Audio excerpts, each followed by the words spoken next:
बढ़ावा में बह गईल मोर परिवारवा माई अंगना दुआरवा माई घर सन सरवानु हो।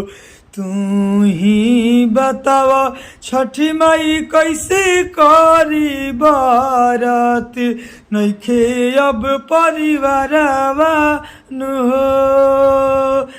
जय छठी मैया। कैसे सिंगर भाई लोग फाइनली ये जो गाना लिखे हैं छठ पूजा गीत लिखे हैं, बाढ़ के ऊपर जो बिहार में बाढ़ आ गया है, तबाही मचा दिया है, कितने लोग के घर उजड़ गया, कितने लोग का परिवार उजड़ गया, कहिए मत। सुन सुन के माथा एकदम खराब हो गया है भैया। एकदम दुख के बात हम ये बोल रहे हैं। इसी दुख के दर्द के घटना को लेते हुए हम गाना लिखे हैं छठ पूजा गीत।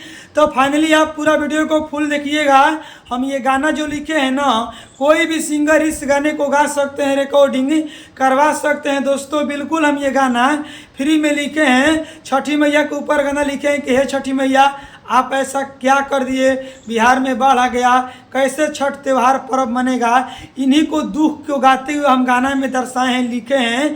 तो आप गाना को पूरा फुल सुनिए। हम गाना को स्टार्ट कर रहे हैं। गाना को स्टार्ट करने से पहले चैनल पर दोस्तों नए हैं सब्सक्राइब कर दीजिए, लाइक कर दीजिए।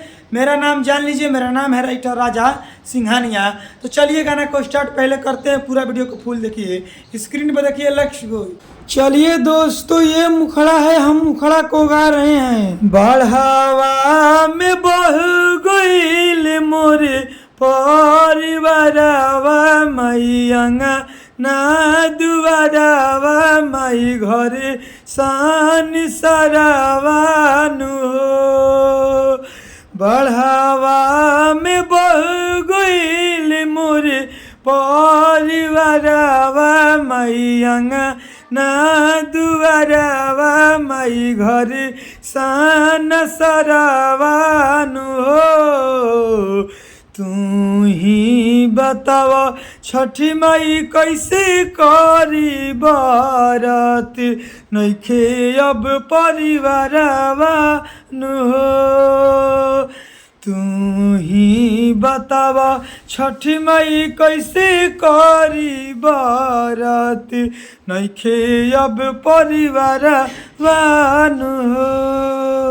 चलिए दोस्तों ये पहिलका अंतरा है, हम पहिलका अंतरा को गा रहे हैं। के भोर कुशी माई के लाई उखिया हम के बनाई दिहल टुआरा और दुखिया हम के बनाई दिहल टुआरा और दुखिया। हाँ के भोर कुशी माई के लाई उखिया हम के बनाई दिहलु टुआरा और दुखिया हम के बनाई दिहलु टुआरा और दुखिया। केहू नइखे दुनिया में मोरा सहारावा माई बानी बेसहारावा माई बानी हम लाचारावानु हो। तू ही बताव छठी माई कैसे करी बरत नइखे अब परिवारवानु हो। तू ही बताव छठी माई कैसे करी बरत नइखे अब परिवारवानु हो। चलिए दोस्तों ये दूसरा का अंतरा है, हम दूसरा का अंतरा को गा रहे हैं। गौआ के नइखे चिन्हत माई घटिया सभे दह बह गईल लहू के न मटिया सभे दह बह गईल लहू के न घटिया।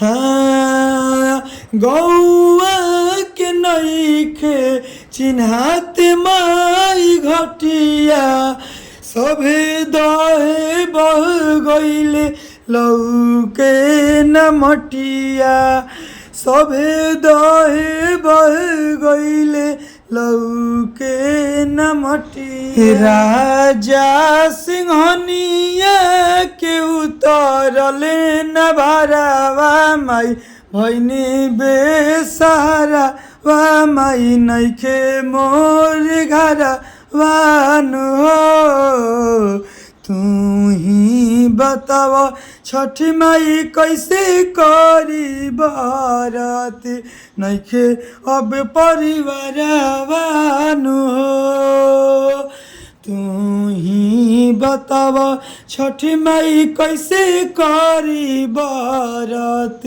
नइखे अब परिवार वानु हो।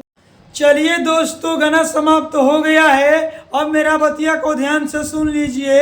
आप सिंगर हैं, इस गाने को गाना चाहते हैं तो जाइए गाइए, रिकॉर्डिंग करवाइए। बिल्कुल हम ये गाना फ्री में लिखे हैं, लेकिन आप चाहते हैं कि नहीं हम इस गाने को नहीं गाएंगे जो आप डाले हैं यूट्यूब पर, हम अपने लिए पर्सनल गाना लिखवा कर गाएंगे, इनसे बढ़िया इनसे बेस्ट। तो अगर आपको पर्सनल गाना लिखवाना है, कोई भी गीत, सैड सॉन्ग, लोकगीत, rap song, Hindi song, Magahi song, orchestra song, रंगदारी सॉन्ग, कोई भी गाना आपको लिखवाना है या छठ पूजा गीत लिखवाना है तो देखिए स्क्रीन पर मोबाइल नंबर है, कॉल करके हमसे बात करिए। हम आपको पर्सनल गाना लिख कर दे देंगे, इनसे बढ़िया इनसे बेस्ट। स्क्रीन पर मोबाइल नंबर है, कॉल करके हमसे बात करिए। चैनल पर नए हैं तो सब्सक्राइब करिए। Bye bye, love you.